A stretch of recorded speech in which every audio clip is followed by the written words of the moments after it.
Hey everybody, Mary Fran Tempo here. And before we get started with this week's episode, did you know that Brilliantly Resilient can come directly to you? That's right, we have keynotes, programs, presentations, workshops, all available to companies, associations, conferences, and organizations, either virtually or live in person. So head on over to brilliantlyresilient.net at the speaking tab to find out more. And while you're there, you can also sign up for our weekly Brilliance Bit, which comes to you once a week directly to your inbox and has a bit of brilliance from this week's show and will keep you living in a brilliantly resilient mindset. Okay, let's get on with the show. Welcome to the Brilliantly Resilient podcast. What's your train wreck? Everyone has one. The question is, are you going to live there or are you just visiting? Let's check in with Mary Fran and Kristen to learn how to come through not broken, but brilliant.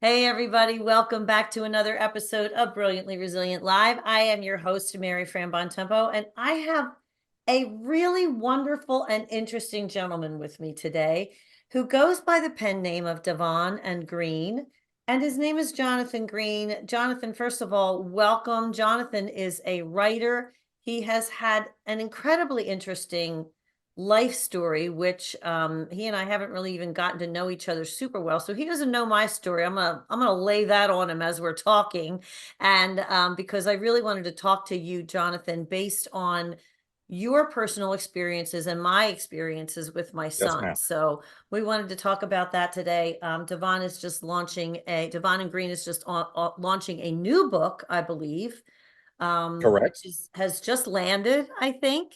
So Yes. we want to talk On the about that today. 27th, Jonathan, January welcome. 27th. Yes, ma'am. Welcome.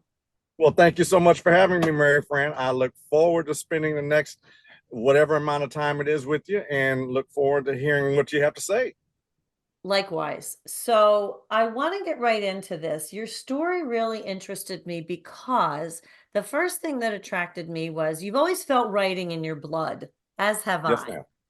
Yes, ma'am. You are the son of a man who was a producer, a composer, an author, did all of those things. So you were the son of a successful parent Yes, who, ma'am. in a field that you had an interest in. Yes, ma'am. One of your early writings that you submitted to one of your father's friends as a teenager was not met with the reaction, let's say, that you had hoped. So let's get a little bit into your story. I want to hear the details of that and Okay. how a certain response from someone kind of flipped the trajectory for you and took you down a different, maybe not so healthy path. Okay. Clearly you went, Yes. cleared up that mess. And I want to talk about that too. So let's get into your story. Well, I have an uncle, Saul David, and when I was growing up, I had a lot of every older man that seemed to come to the house, or we went to his house, was my uncle. So I had an uncle, I have a Saul lot of them David. too. I'm half Italian. Everybody, you're related to everybody. Yes, exactly. So I wrote a book when I was young, 12 to 14, somewhere in there. And my dad didn't want to read it. He sent it to my Uncle Saul David. So about a month later, we went to my Uncle Saul David's house up in the hills, and we're at his house, beautiful house. And if nobody's heard of Saul David, he did Logan's Run, the movie, and a bunch of movies around that time. So we're at his house, and he's talking, and he's telling me, about my book. And he's saying a lot of words, but to put it in a nutshell, he's saying, it's not there, man. You got a long ways to go. But the one thing I'll never forget he said is, when you're reading a book, a good piece of work, you have to paint a picture. I have to be able to see it. Whoever is looking at it has to be able to see it. So that has affected me, and I did bring that forward finally. But that was the one thing I really took away, because everything else was like, no, you might want to try again. So make a long story short, that whole conversation, I put down the pen for a long time, and my life went in a totally different direction. And I rebelled, and I did all that stuff that kids do. So this is where your story resonated with me. My Okay. son, I mean, we certainly didn't have my husband and I weren't successful in the terms that your father was with publicly with movies and in that industry and all of those kinds of things. But the Yes, thing ma'am. that resonated with me was that so many young people who somehow feel that they aren't measuring up and they make this decision for themselves at such a young age, Yes, ma'am. then they go south, they go to the dark side. So my son he's a recovering heroin addict, Okay. and an alcoholic, and just went down that path for such a long period of time, and my husband and I could never quite figure out what the heck happened. But in listening to your story, I'm wondering if there's something in our young people that we kind of have to be aware of, that obviously they're listening to us, but maybe they're Yes. listening to an extreme and then making a lifetime judgment on the basis of things that we're saying. So, like, how do you mitigate that? Like, was there anything in that, in looking back now as a successful parent, you got kids, you got grandkids, is there any way we can address young people to encourage them, but also tell them, hey, you're not there yet? I mean, you don't write a best-selling novel at 12. Yeah. Yeah. Like, how do we encourage them, but also say, hey, you got to work at this? Yeah. I can only look back on my life as a constant learning curve. Yeah. You have these children.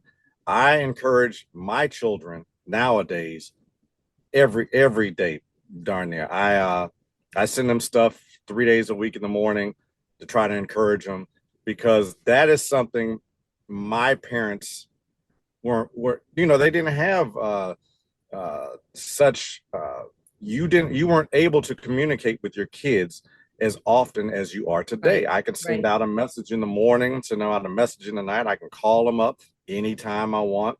And there's a lot more communication out there. And likewise, that brings forth a lot more interactions that can be detrimental to their day. So I try to encourage my children every day. Now, when I grew up, my mom was very encouraging. My dad was very encouraging about reading and so forth and so on. But they had certain things they wanted me to do. And one of those things was play baseball. I loved baseball. But when I got to well, actually, I had a baseball game and I was in the sixth grade or something before I went to high school. And the USC coach came to that game. And that game, I hit 2 home runs. And after the game, my dad introduced me to the coach, and they told me, you got a scholarship to USC whenever you're ready, so forth and so on, when you get out of high school. And it was great. But that's the only sport my parents let me play. So I finally rebelled when I went to high school. I started playing basketball, which was one of the worst mistakes I ever made in my life. But I made it. I have to live with it. Touche. Life goes on. So these children nowadays, I can only go from my experience, and I'm trying to do the best I can with my children, and trying to learn from my parents' mistakes or my mistakes, or learn along the way. But that's all you can do. You can only do your best, and sometimes it works, sometimes it doesn't. Because how it is. You tell kids to do something, and then they don't do And something. they don't do it. They do Yeah. the opposite. The opposite Yes. day. It's always Exactly. opposite day. Yes. I agree. So Yes. in terms then of your personal experience, you Yes, said ma'am. after that you went in a different direction. So Oh tell yeah. me about that part of your life, because you where you are now is a very different place than where you were a number Yes, of it years is. ago. So take Yes, us it is. through that progression. Well, I down the street. Let me go back to an earlier time. My life, I grew up in the hills of Altadena, California. And right down the street from me, there was a gentleman who used to throw these parties. And he was involved in a Porsche club. And this was in the 80s.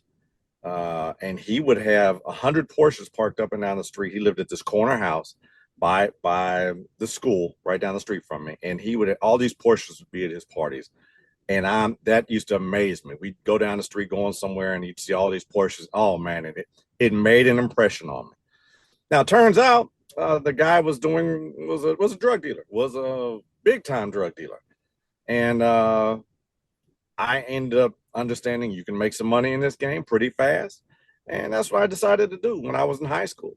And one of my buddies I knew was doing it, and we went down. I went down with him one day, and we did a little bit for a while, and we made some money, and I was hooked. Hey, I can make $500, $800, $1,000, $2,000.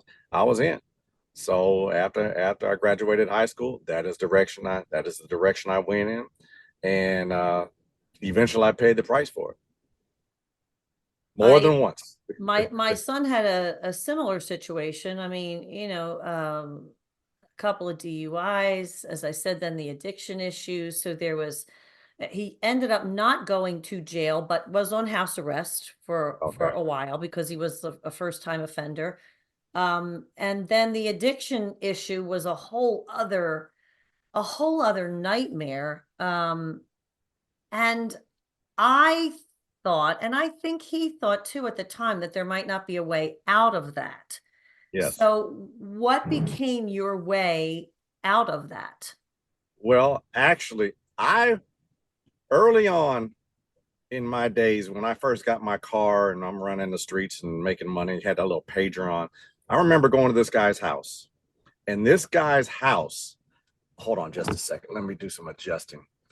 This guy's house had, there we go. I'm sorry about that. No, we're good. This guy's house had,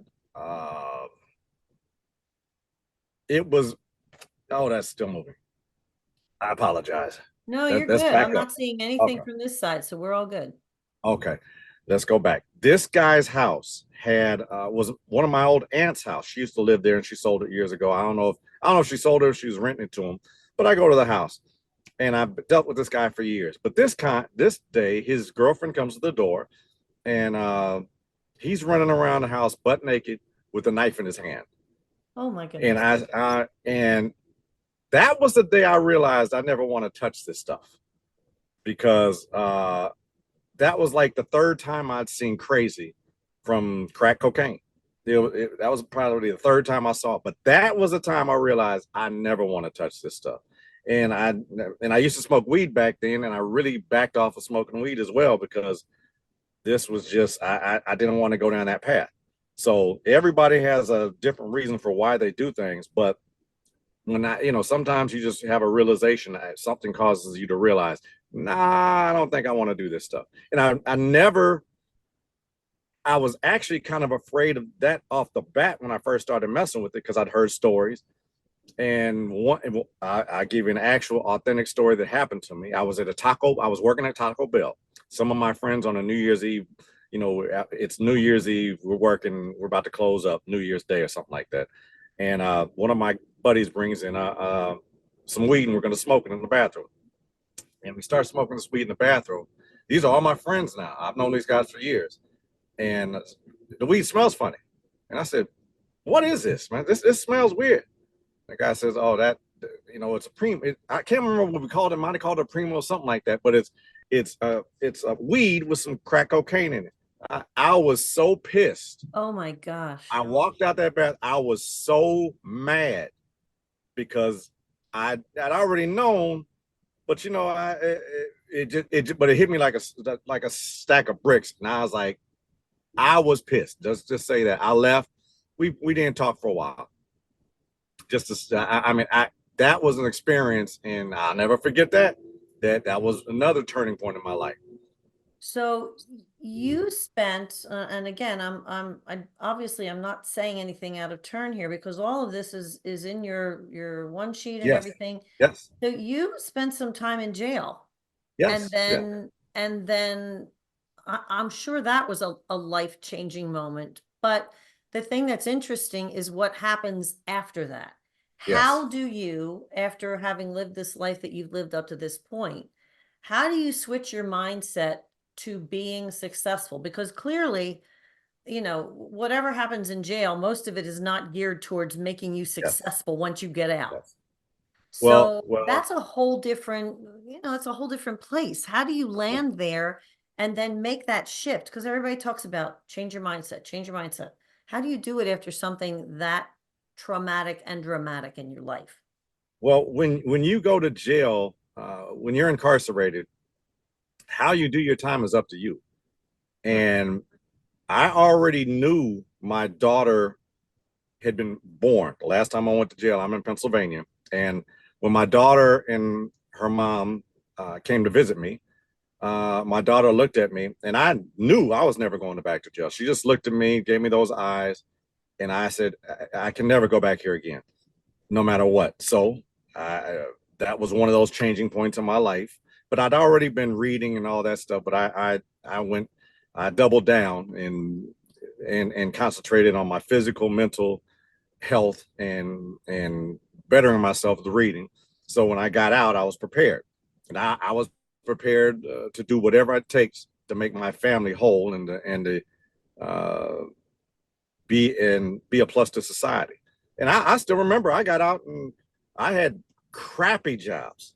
And I even got turned down from McDonald's. Imagine going to McDonald's and they tell you they can't hire you. This is what I went through when I got out. But eventually I got a break, and the rest was history.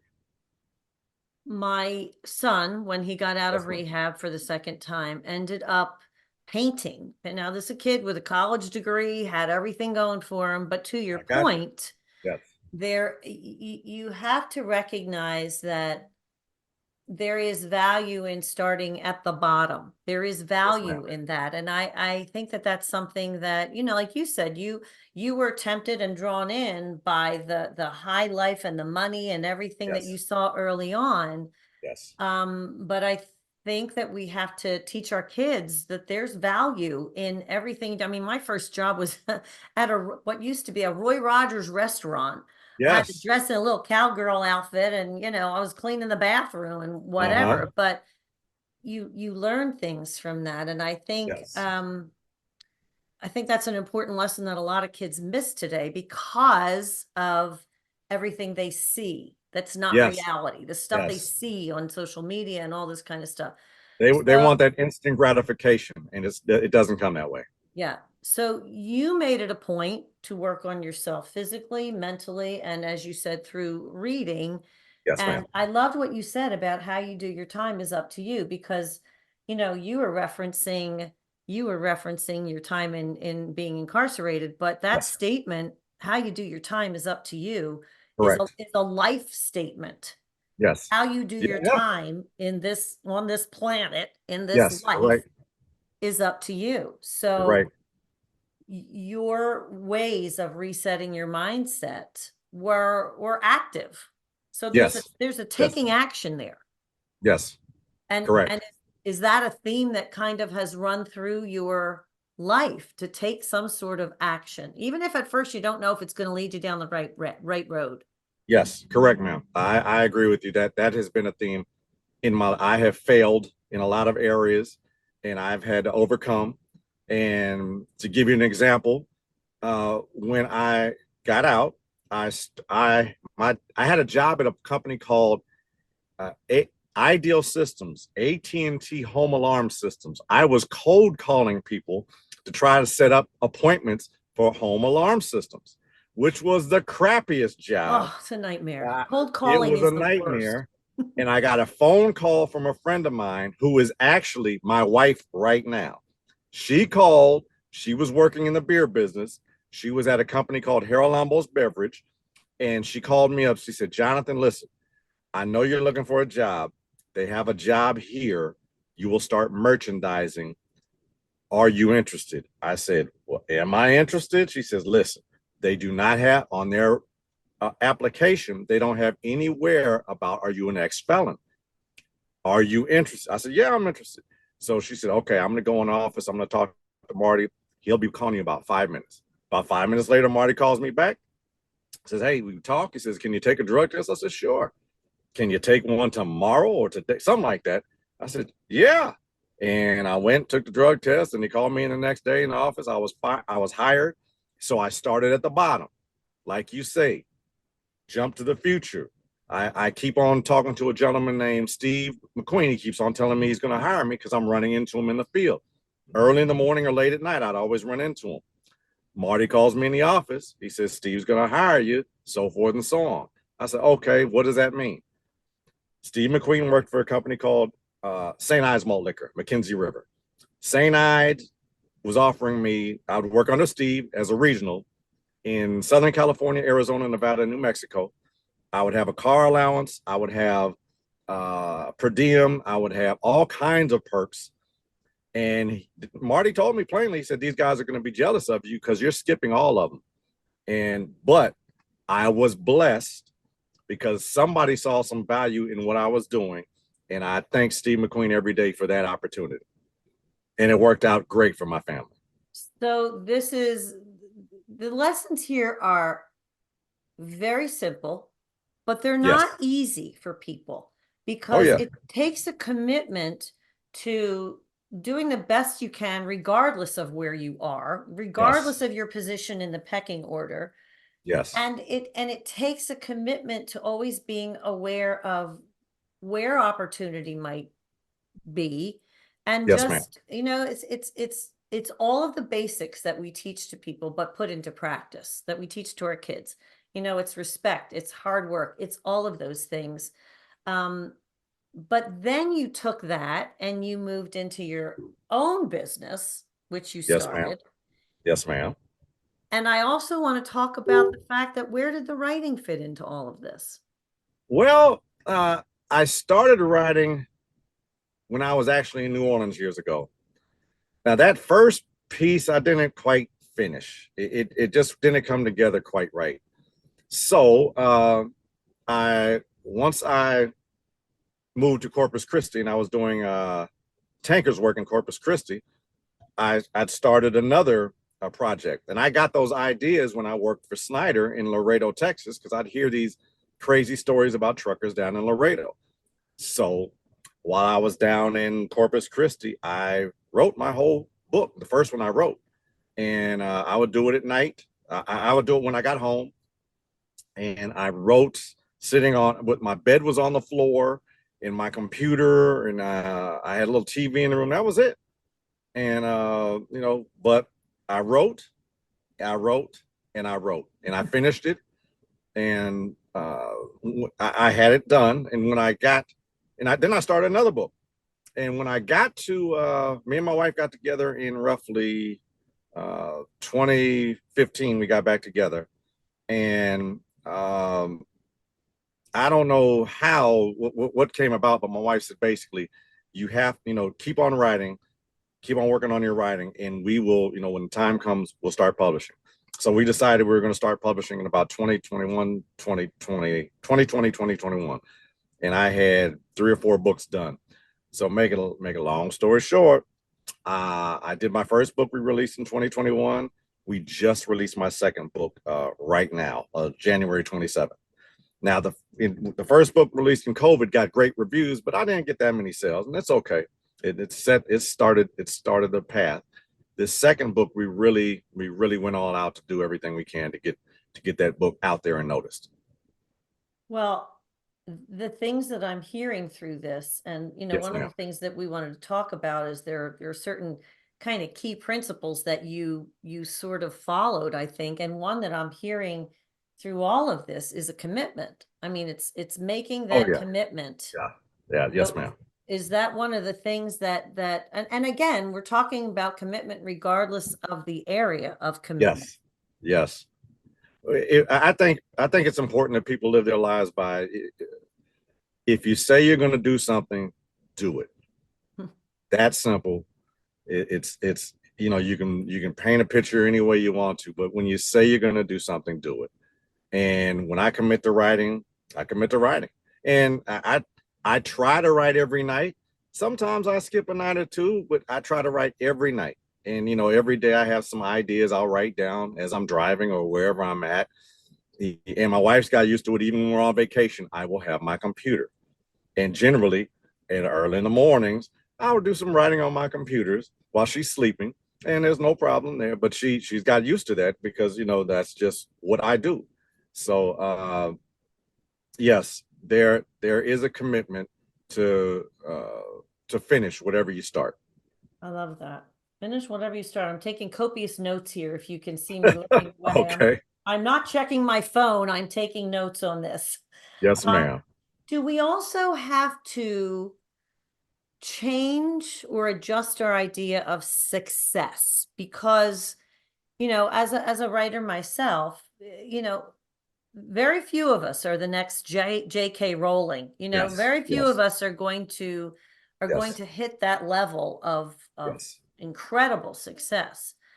But do we have to in order to be successful in your mind? Well, it's all, I think success is determined individually.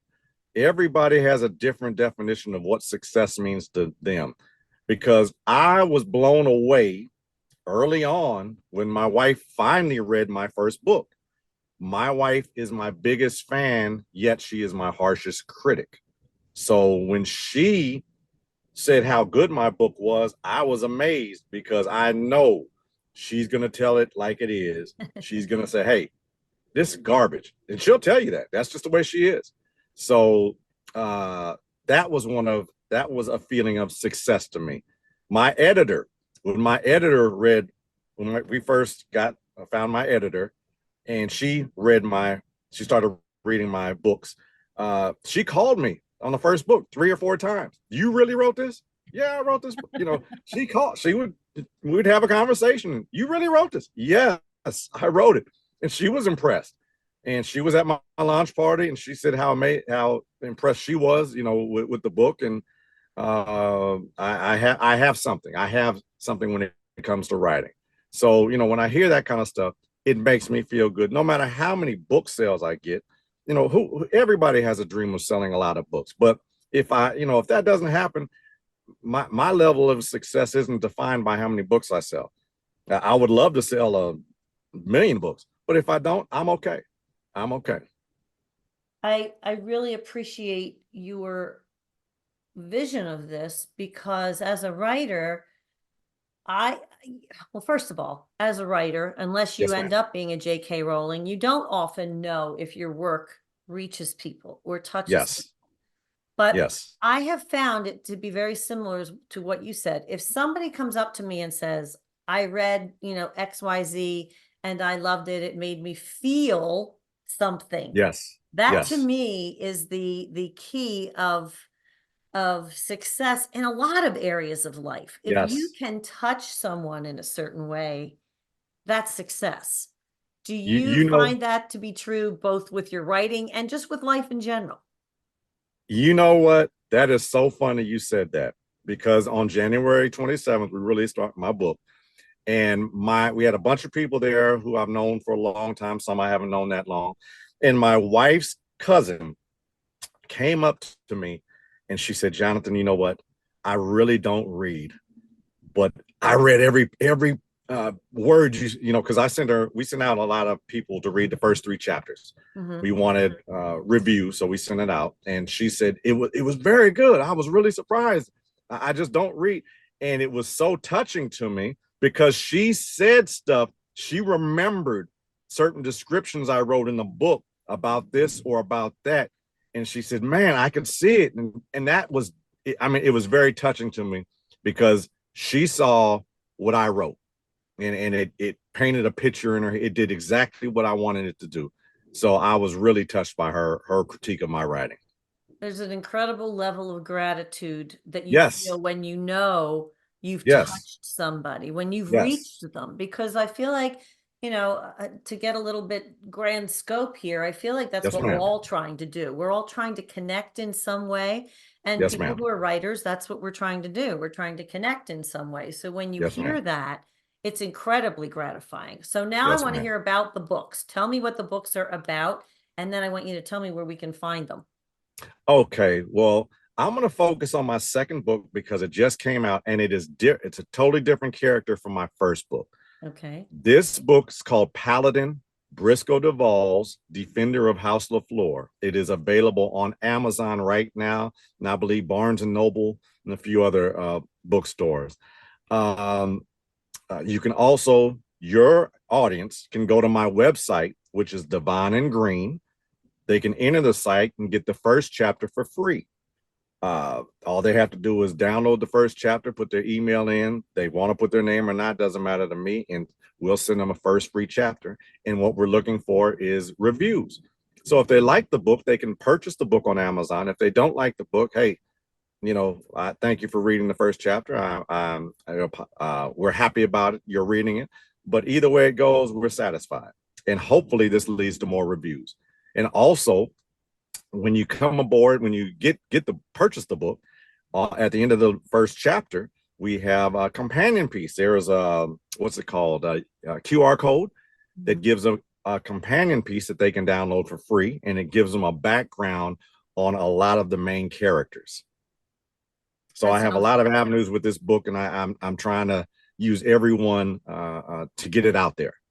Well, I'm going to make sure that it gets out there on the Brilliantly Resilient channels. And I want to thank you for this conversation. And I kind of want to, let's kind of do a little bit of a sum up here. So in terms of your journey from start to finish, if you could just give me, pick a couple of words or pick a running theme that's gone through your journey from start to finish, that kind of applies across the board with you in terms of how you live your life, in terms of how you pursue your dreams and you write, because at the end of the day, all this stuff comes back to connect, Yes. And yes. I think people who are successful in life, which again, as you said, means different things to different people, but I think they behave with a certain guideline or a through line in their lives. Do you kind of feel that you have a certain, whether it's a mantra or a couple of words that define how you operate in the world? I would say one word: determination. I think determination is vital to everyone in our country or in the world who wants to be successful. You have to have some sense of determination to you. And I think mine, and secondly, you have to have a why. Why are you doing it?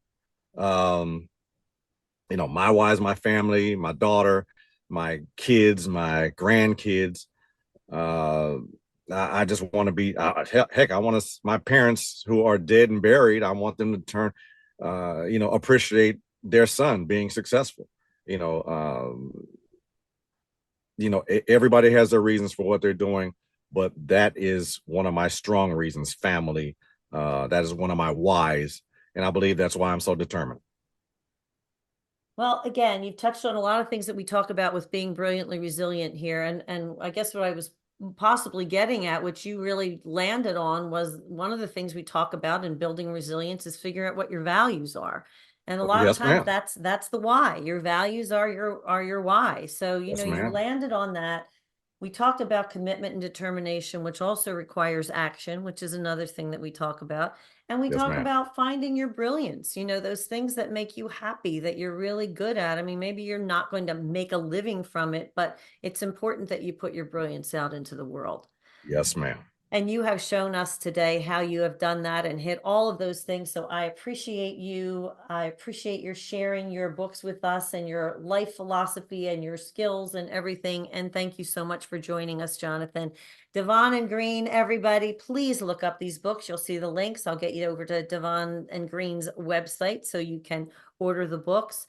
And again, if you need another little dose of brilliance, head on over to brilliantlyresilient.net. You can sign up for our emails, which come to you once a week. They are brilliance bits from our guests. You will see one from Jonathan as his show comes up.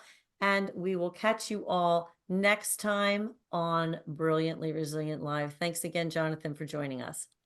Mary, boy, you're good. My head is... Thanks for tuning in to the Brilliantly Resilient podcast. Join our Facebook group and follow us on YouTube to be inspired with tools to reset, rise, and reveal your brilliance.